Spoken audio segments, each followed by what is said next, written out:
আসসালামু আলাইকুম। আপনারা শুনছেন সর্বশেষ আন্তর্জাতিক সংবাদ। শুরুতে শিরোনাম পড়ে বিস্তারিত। যুক্তরাষ্ট্রের সঙ্গে যুদ্ধ সম্ভবত আবার শুরু হবে ইরান।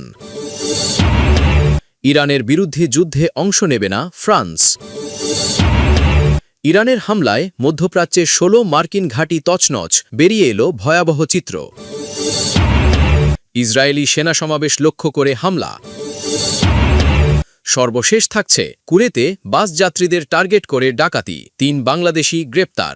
এতক্ষণ শুনছেন সংবাদ শিরোনাম, এখন বিস্তারিত। তার আগে অনুরোধ থাকবে ভিডিওতে লাইক দিন এবং ভিডিও সম্পর্কে আপনার গুরুত্বপূর্ণ মতামত কমেন্ট করে জানিয়ে দিন। যুক্তরাষ্ট্রের সঙ্গে যুদ্ধ সম্ভবত আবারও শুরু হবে বলে মনে করছে ইরান। ইরানের সশস্ত্র বাহিনী বলেছে, যুক্তরাষ্ট্র ও ইসরায়েলের সঙ্গে ইরানের যুদ্ধ সম্ভবত আবারও শুরু হতে যাচ্ছে, কারণ যুক্তরাষ্ট্র কোনো যুক্তি বা সমঝোতার বিষয়ে প্রতিশ্রুতিবদ্ধ নয়, এটি প্রমাণিত।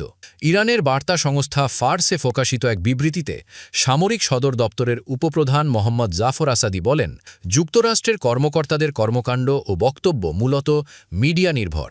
তাদের লক্ষ্য তেলের দামের পতন ঠেকানো এবং দ্বিতীয়ত নিজেদের সৃষ্ট জটিলতা থেকে বেরিয়ে আসা। যুক্তরাষ্ট্রের যে কোনো নতুন দুঃসাহসিকতা বা বোকামির জবাব দিতে ইরানের সশস্ত্র বাহিনী সম্পূর্ণ প্রস্তুত বলেও হুঁশিয়ারি উচ্চারণ করেন তিনি।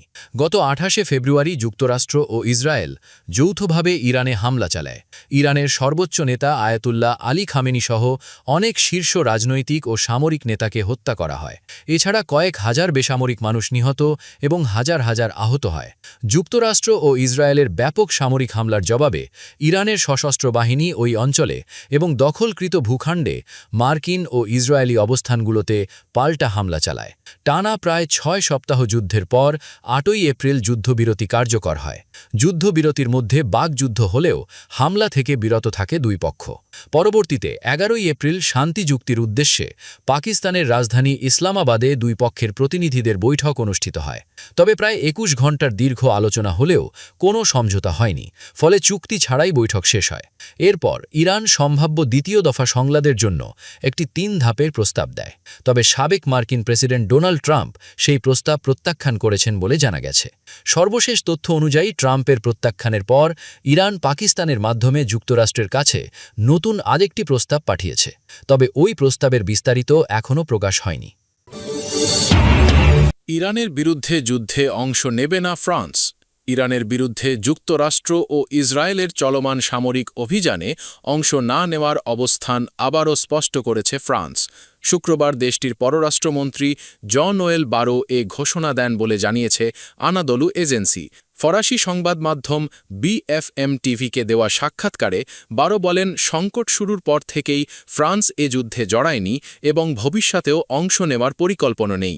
তিনি বলেন, অভিযানের লক্ষ্য স্পষ্ট নয় এবং আন্তর্জাতিক আইন লঙ্ঘনের অভিযোগ থাকায় ফ্রান্সের পক্ষে এতে যুক্ত হওয়া সম্ভব নয়।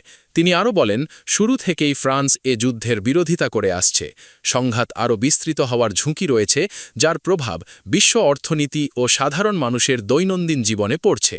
ফরাসি পররাষ্ট্রমন্ত্রী কৌশলগতভাবে গুরুত্বপূর্ণ হরমুজ প্রণালী দ্রুত খুলে দেওয়ার উপর গুরুত্বারোপ করেন। তিনি জানান, ওই অঞ্চলে নৌ চলাচল স্বাভাবিক রাখতে একটি আন্তর্জাতিক মিশন গঠনের প্রস্তুতি চলছে। বারো বলেন, কোনো প্রণালীতে বাধা সৃষ্টি, ব্ল্যাকমেল বা টোল আদায় মেনে নেওয়া যাবে না। আন্তর্জাতিক জলসীমায় নৌ চলাচলে কোনো প্রতিবন্ধকতা গ্রহণযোগ্য নয়।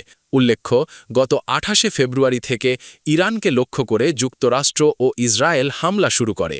এতে তেহরান পারস্য উপসাগরীয় অঞ্চলে মার্কিন মিত্রদের ওপর পাল্টা হামলা চালায়। এতে বিশ্ববাজারে জ্বালানি সরবরাহের অন্যতম প্রধান পথ হরমুজ প্রণালী বন্ধ হয়ে যায়। সূত্র মিডল ইস্ট মনিটর। সিএনএনের অনুসন্ধান, ইরানের হামলায় মধ্যপ্রাচ্যে ১৬ মার্কিন ঘাঁটি তছনছ, বেরিয়ে এলো ভয়াবহ চিত্র। গত ২৮শে ফেব্রুয়ারি যুক্তরাষ্ট্র ও ইসরায়েল ইরানে ব্যাপক হামলা শুরু করলে জবাবে ইসরায়েল এবং উপসাগরীয় অঞ্চলে যুক্তরাষ্ট্রের মিত্র দেশগুলোর ওপর পাল্টা হামলা চালায় তেহরান। ইরানের বিপ্লবী গার্ড বাহিনীর হামলায় মধ্যপ্রাচ্যের ৮টি দেশে অন্তত ১৬টি মার্কিন ঘাঁটি ব্যাপক ক্ষতিগ্রস্ত হয়েছে, যেগুলোর কয়েকটি কার্যত ব্যবহারে অযোগ্য হয়ে পড়েছে। মার্কিন সংবাদ মাধ্যম সিএনএনের এক নতুন অনুসন্ধানে এসব তথ্য উঠে এসেছে। ক্ষয়ক্ষতির মূল্যায়ন সম্পর্কে অবগত কংগ্রেসের একজন কর্মকর্তার বরাত দিয়ে সিএনএনের প্রতিবেদনে বলা হয়েছে, ক্ষতিগ্রস্ত স্থাপনাগুলো এই অঞ্চলের অধিকাংশ মার্কিন সামরিক স্থাপনা।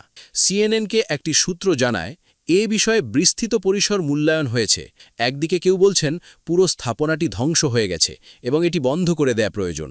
অপরদিকে নেতারা মনে করেন, যুক্তরাষ্ট্রকে যে কৌশলগত সুবিধা এটি দেয়, সেই কারণে এগুলো মেরামত করা সার্থক। প্রতিবেদনে বলা হয়েছে, স্যাটেলাইট চিত্র থেকে দেখা গেছে তেহরানের প্রধান লক্ষ্যবস্তুর মধ্যে ছিল মধ্যপ্রাচ্যে মোতায়েন করা যুক্তরাষ্ট্রের উন্নত রাডার ব্যবস্থা, যোগাযোগ ব্যবস্থা এবং বিমান, যেগুলোর অনেকগুলোই ব্যয়বহুল এবং প্রতিস্থাপন করা কঠিন। কয়েক ডজন স্যাটেলাইট চিত্র এবং যুক্তরাষ্ট্র ও উপসাগরীয় আরব দেশগুলোর সূত্রের সাক্ষাৎকারের ওপর ভিত্তি করে প্রতিবেদনটি তৈরি করা হয়েছে। কংগ্রেসের কর্মকর্তা বলেন, এটা উল্লেখ্য যে তারা ওই স্থাপনাগুলোকে আঘাত হানার জন্য সবচেয়ে ব্যয় সাশ্রয়ী লক্ষ্য হিসেবে চিহ্নিত করেছে। এই অঞ্চলে আমাদের রাডার ব্যবস্থাগুলো সবচেয়ে ব্যয়বহুল এবং সবচেয়ে সীমিত সম্পদ। পেন্টাগনের ভারপ্রাপ্ত কন্ট্রোলারের দায়িত্ব সামলানো জুলস হার্স্ট গত বুধবার বলেন, ইরান যুদ্ধে এত পর্যন্ত যুক্তরাষ্ট্র $25 বিলিয়ন খরচ হয়েছে। পেন্টাগনের মূল্যায়নের পর কংগ্রেসের একজন কর্মকর্তা দ্য নিউ ইয়র্ক টাইমসকে জানিয়েছেন, শুধু মার্কিন নৌবাহিনীর ৫ম ফ্লিটের সদর দপ্তরের মেরামতের খরচ $200 মিলিয়ন পৌঁছতে পারে।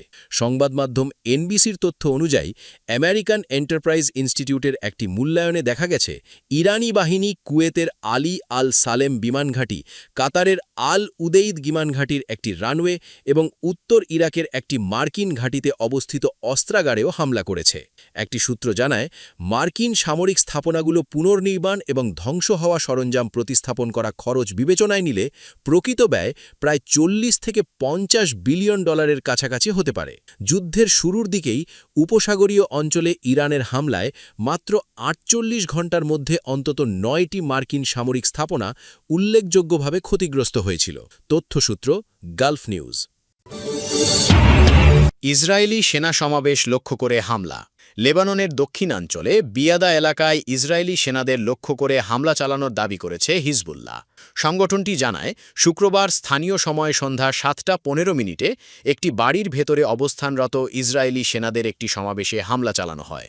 হামলায় ঠিক কতজন সেনা উপস্থিত ছিলেন, কী ধরনের ক্ষয়ক্ষতি হয়েছে বা কোনো হতাহতের ঘটনা ঘটেছে কিনা, এ বিষয়ে তাৎক্ষণিকভাবে স্পষ্ট কোনো তথ্য পাওয়া যায়নি। হামলার বিষয়ে হিজবুল্লাহ জানায়, এটি ছিল ইসরায়েলের পক্ষ থেকে যুদ্ধবিরতি লঙ্ঘন এবং দক্ষিণ লেবাননের বিভিন্ন গ্রামে হামলার প্রতিক্রিয়ায় নেওয়া পদক্ষেপ।